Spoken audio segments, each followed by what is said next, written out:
Hey there. So, this is my rant with God. And this is how I normally process things in my life. A number of years ago, I had someone say to me that the difference between an introvert and an extrovert was that an introvert will think to speak, and an extrovert will speak to think. And I've come to realize that I am very much an extrovert because I need to speak, and as I speak, my brain processes and comes to terms with things that bother me. And so, in looking at the 10 Commandments, and in specifically the 5th commandment about honor thy father and thy mother, I really need to process what that means and what that means for us today. So I'm going to start with a little bit of a story.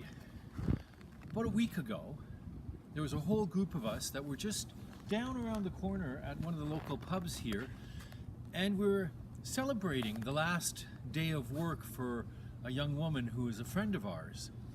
She is moving on to better and bigger things. Well, not necessarily, but she left her job and she's moving on. She gave her notice. And so we all gathered together and we were having a couple of drinks and we were having some food, and somehow the conversation got to tattoos.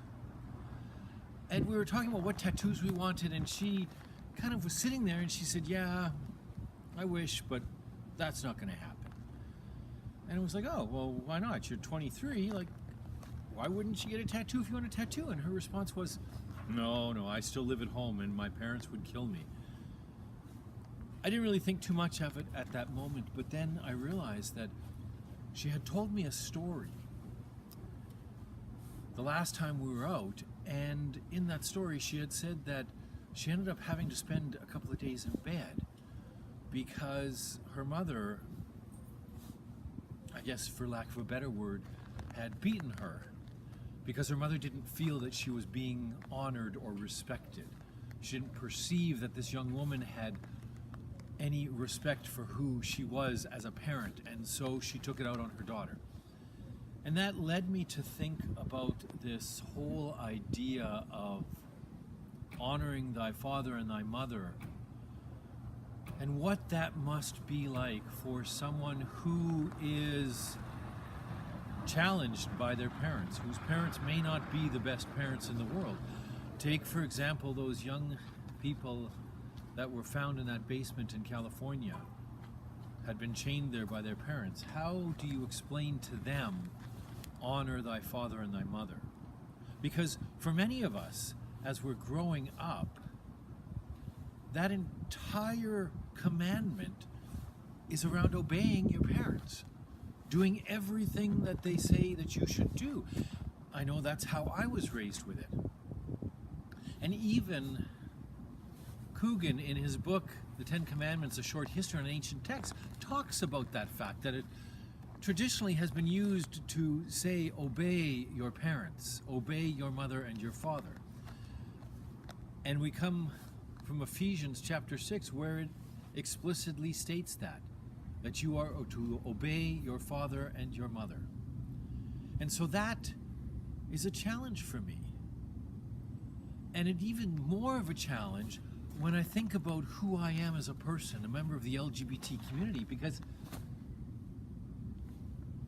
how many of our community have been kicked out of their houses, kicked out of their homes, and ostracized and marginalized from their families because of who they are, because they understand themselves to be gay, lesbian, bisexual, transgender, queer. And so, in some ways, my response is like, really? And I know that might seem like it's questioning God, but like, really? That's a commandment? So I've been thinking about what this means, and I've been thinking about where we go with this commandment. And I've come to realize, and I'll be honest, Coogan and Miller helped me to understand this, is that there's much more to this commandment than just the idea that you obey your mother and your father as a young child forever and ever. Okay, I understand that. Because, you see, they talk about the fact that the commandments were given to the men, to the adults of the nation of Israel. And so this commandment is basically challenging the men, or the adults, to look after their parents as they age. And that makes sense in some ways. You know, as parents age, they become less able to do for themselves the things that they could normally do. And so families and children are called to assist them and to help them in some of that work, and to think about how they can honor that and honor their parents in that way. And so I can understand that. But I also understand that, you know, there's some challenges with that as well. And so I'm going to walk a very fine line here, because one of the things about honoring thy father and thy mother is not so much just that you provide them with the necessities of life as they age. So it's not just the physical things, but it's also the emotional things, and that you honor them in word as well. And so I'm going to walk that fine line right now, because, let's be honest, my mother can be so frustrating. So frustrating. I talk to her every day, and there are some nights I get off the phone and I'm like, if I had hair, I would be pulling it out right now, because it is so difficult sometimes to deal with her. And that's a problem for some people, because some parents get much more demanding and sometimes extremely belligerent as they get older. I have a friend who, her mother was going for surgery for a tumor, which was malignant. And so they were going to remove the tumor, and then this woman would go for radiation therapy starting a few months down the road. My friend found out about this because her mother left her a message on her answering machine telling her the day before the operation that this is what was happening. And the reason the mother did this is she told all of her friends, and she's passing this along to all of her friends, that it's not like my family does anything for me anyway, so why would they care? How do we understand that? How do we understand that in the concept of honor thy father and thy mother? How do we understand that when sometimes we struggle to even be in relationship with our mothers and our fathers as they age? Again, coming back to the LGBT community, how do we understand that when you have been kicked out of your house because you're gay? How are you supposed to look after your mother and your father as they age, when they want nothing to do with you as a person? And so we get challenged by this commandment. I understand that there's a lot of challenge in this commandment.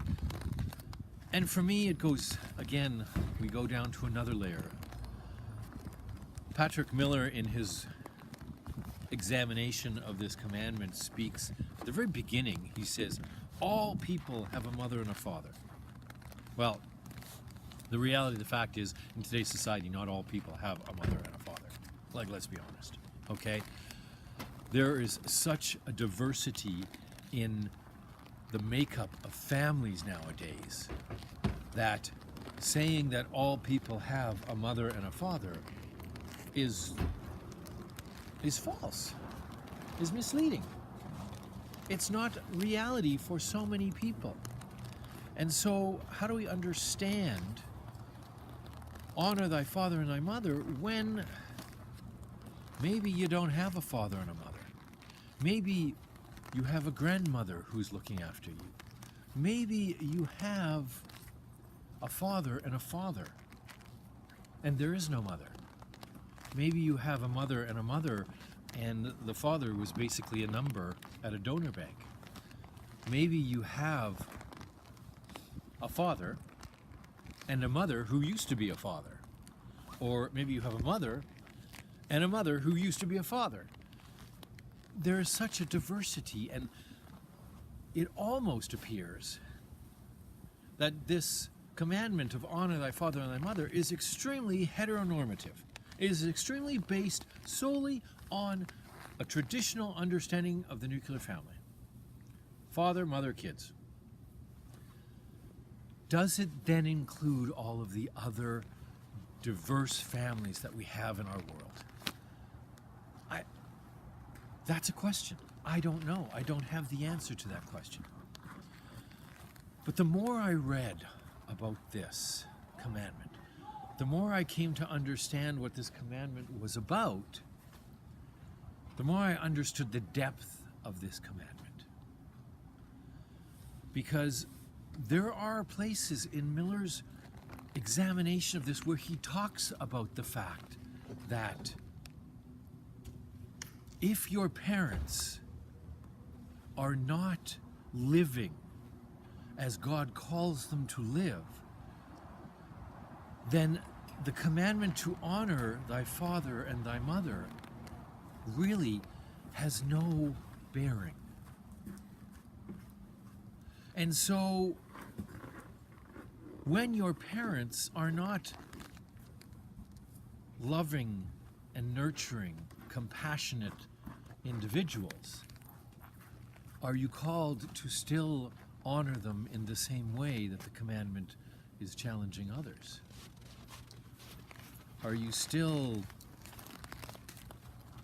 called to that same level? And so I've been thinking about, what does this commandment really about? What is this commandment actually asking of us?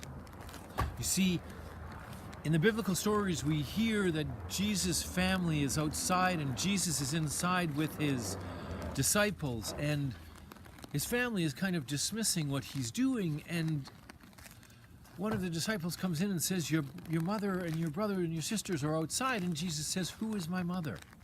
Who is my brother?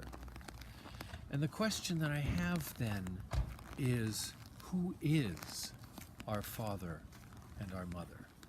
Who are those ones that we are called to honor? And I wonder if maybe we need to start to look at the fact that it is not about biology so much as it is about those people who love and support us and challenges us and encourage us to become all that God has made us to be.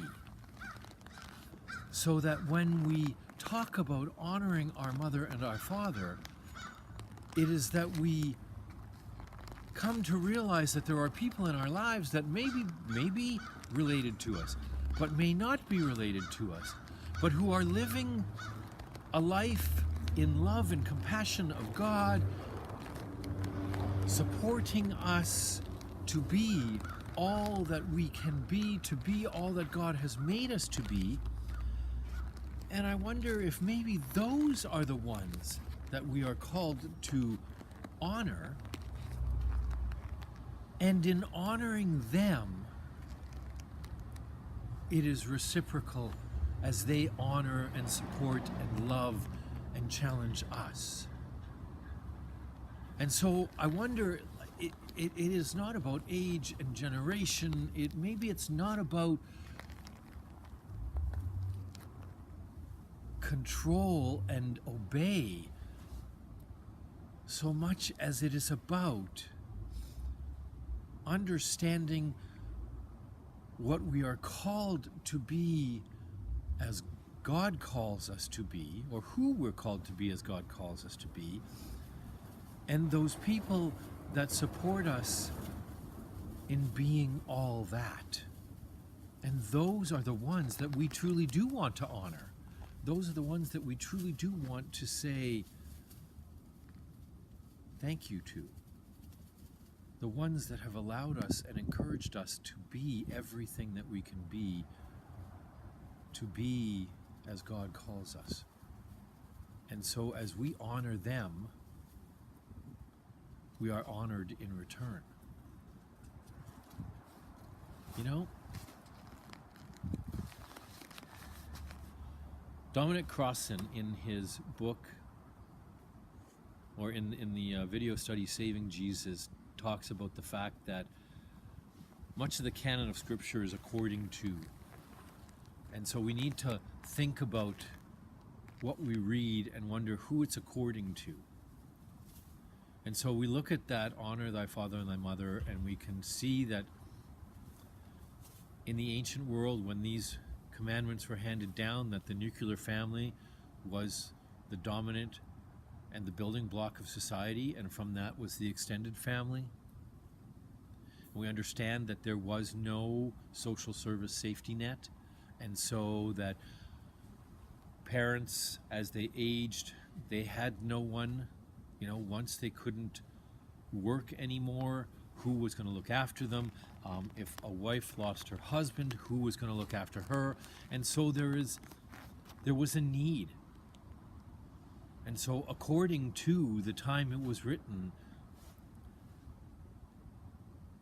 that commandment, honor thy father and thy mother, in the way of honoring them as they age and looking after them and building that relationship and keeping that relationship, makes a lot of sense.